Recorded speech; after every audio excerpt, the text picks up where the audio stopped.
Ladies and gentlemen, boys and girls, children of all ages, welcome to Robert Sports Show. I'm your host, Robert. All right, NASCAR Cup Series, Shriners Children's 500K from Phoenix International Raceway, 312 miles, 312 laps, 3 stages, 60, 125, and 127. We had qualifying yesterday. We had Xfinity race yesterday. I am now 4-0 on the Xfinity race picks this year with Chandler Smith picking that big one up yesterday.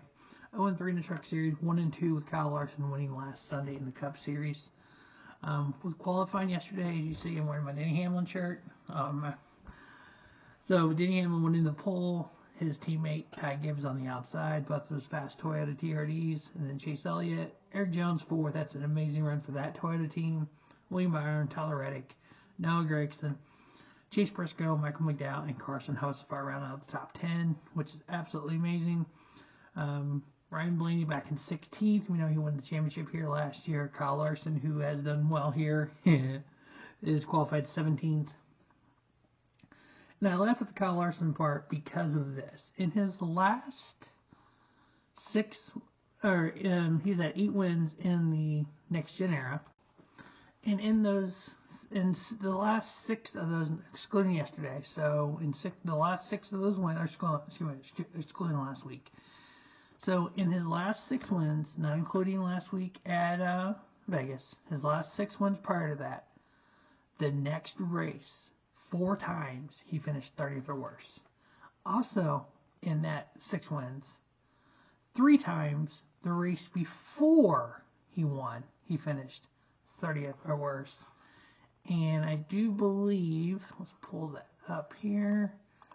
The race before the win, which was at Atlanta, he finished 32nd. So if he keeps his streak alive, he's going to not do well here. But it's 4 of the last 6, but 2 of them he finished 2nd. So we'll see what he does from there. Brad Kay back in 18th, John Hunter 19th. Bubba Wallace 22nd, Logano 23rd. He has had a bad year. It's amazing how much bad luck he's had. Kyle Busch 31st in qualifying. Corey LaJoie 35th. We know Josh Berry spun during qualifying. So yeah, he's at the back. So we have some fast cars in the back of the pack for this qualifying. So that could be intriguing watching them try to come through the field, pit strategy, and all that's going to take effect. We know how that happens at Phoenix. So the last, which is another weird stat, in 2023, both races were won by Chevrolet. In 2022, both races were won by Ford. In the last 2 spring races, whoever led the most laps didn't win the race. 3 of the last 4 races at Phoenix, the winner, so this is all together, so it's fall and spring, so 3 of the last 4, so the 4 next gen era races, the winner led the final 24 or more laps.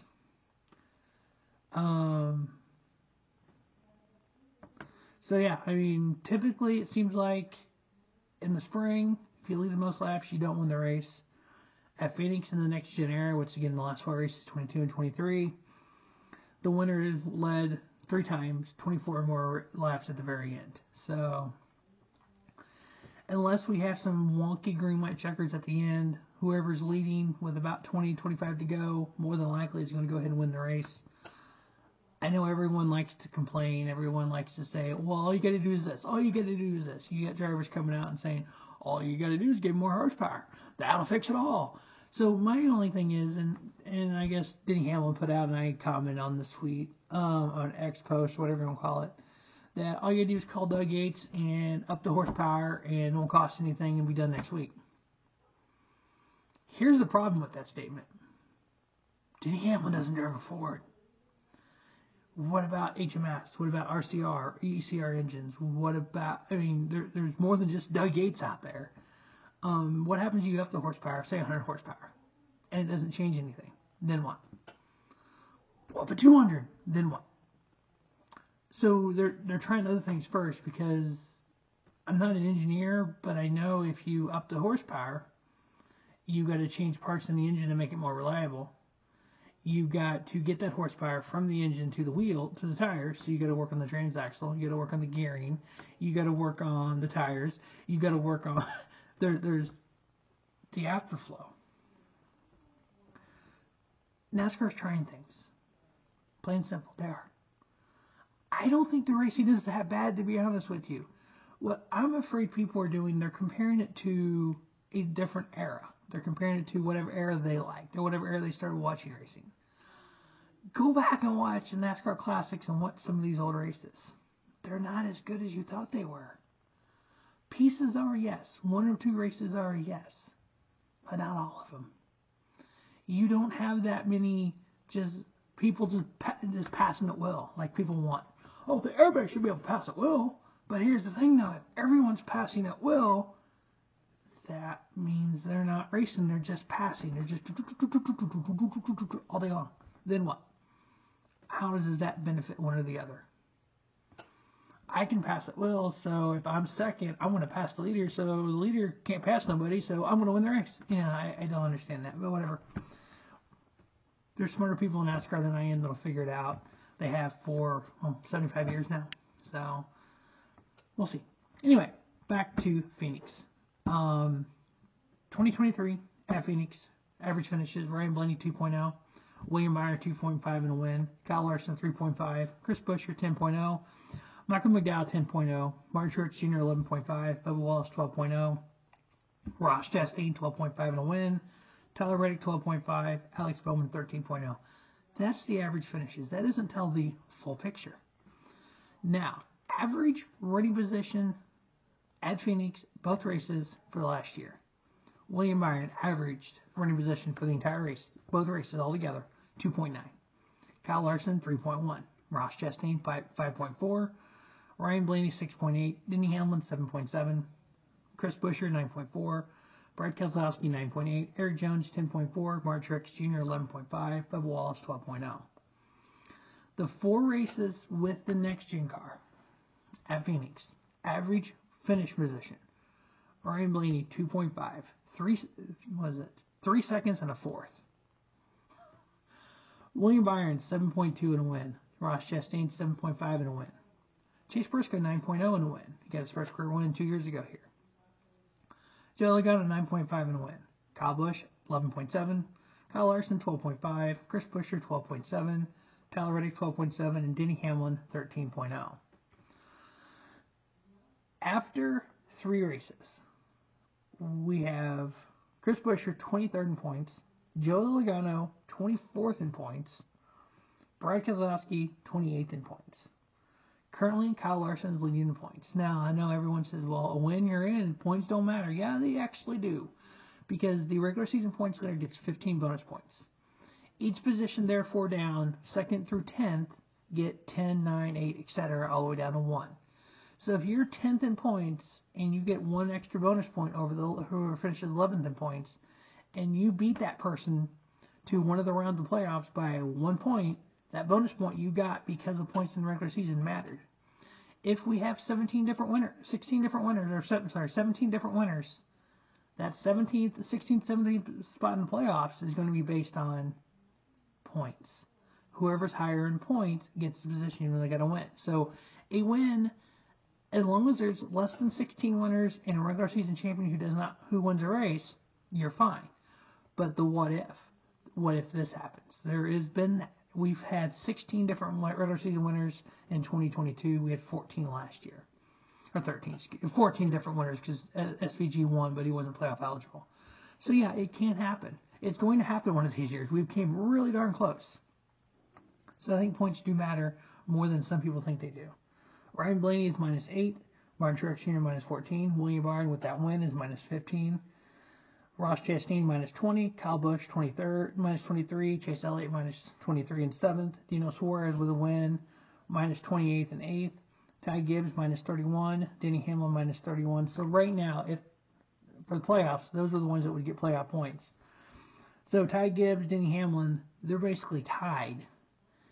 And so if one of those had a win and one didn't, that's an extra bonus point, 9th to 10th. Austin Center 11th, -32. Tyler Reddick 12th, -34. Alex Bowman 13th, -36. Bubba Wallace 14th, -42. Eric Jones -47, and John Hunter -50. So after 3 races, both Legacy Motor Club are in the top 16.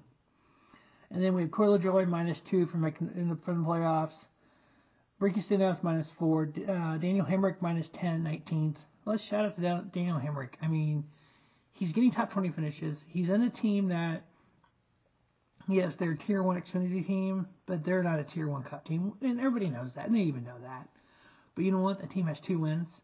That team, talking about Kaulig Racing in the Cup car, 2 charters, 2 wins.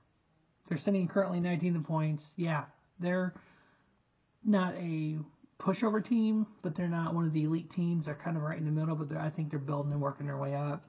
Again, I'm going to say it here. I think in 2025, that 16 Cup car for Kaulig Racing will have Shane Van Gisbergen driving it. Just a hunch. Chris Buescher is 20th. Sorry, Chase Briscoe is 20th -15, and Christopher Bell 21st -16. Still early, I know. We still have 23 races in the regular season to go. So NASCAR fantasy lineup here. For those of you that play NASCAR fantasy, I'm in 5 different leagues. They are Rob from Missouri is the name on them all. Rob Sports Show, Rob from Missouri, when I call in the next NASCAR radio, like once a week. So I'm in the TMD NASCAR League with Mike Bagley, Pete Pistone, and the boys. I'm in NASCAR Fantasy Fastlane. I'm in Way She Goes. I'm in Sirius XM Racing FRP Fantasy Racing Preview with Pete Pistone. And then I'm in the MRN Inside Line with the guys and gals of MRN. So in the TMD League, I am not doing well at all. No, I'm not. Let's see here. League standings. I am currently 1,965th out of 4,502. I got 431 points. So yeah, not great. But you know what? We're gonna work on that.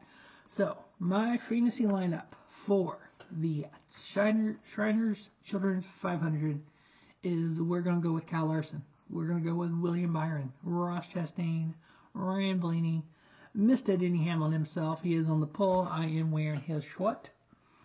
And then we are going to go with Mr. Christopher Bell in the garage. And what the garage pick does for you is, so if Larson, Byron, Chastain, Blaney, or Hamlin before the end of stage 2 are not running well, I would move Mr. Christopher Bell in and take their place to help the fantasy lineup. Obviously, if 2 or more of those 5 don't run well, I'm just screwed that week. So Larson, Byron, Chastain, Blaney, Hamlin, and Bell in the garage. And then on the feature matchups of 10-point picks, I got Blaney over Chastain. I got Hamlin over Elliott. Bell over Kyle Busch. And Ty Gibbs over Alex Bowman. And then the 4 picks that we do right here in Robert Sports Show, going to be Ryan Blaney, William Byron, Kyle Larson, and Denny Hamlin. Yes, I put that stat out there. Kyle Larson in the last 7 wins beyond this week, besides the last week, 4 times he finished 30th worst in the next race, but yet I'm rolling my 4 picks. I'm picking him because he has an average finish of 3.1. That's just a stat I found, and I was just putting it out there. Am I a Kyle Larson fan? Oh, hell no, I'm not. Kyle Larson and Ryan Preece are the 2 drivers that I want nothing to do with, but you know what? I'm not stupid. I know with an average finish, average running position at 3.1 at Phoenix, he needs to be in a fantasy lineup. He needs to be a pick to win because he can win the race. But that's how I pick. That's what I'm doing. That is Shriners Children's 500K preview. As always, thanks for watching Robert Sports Show. And don't just have a great day. Have a spiffy day. Robert Sports Show, your YouTube leader in sports center content.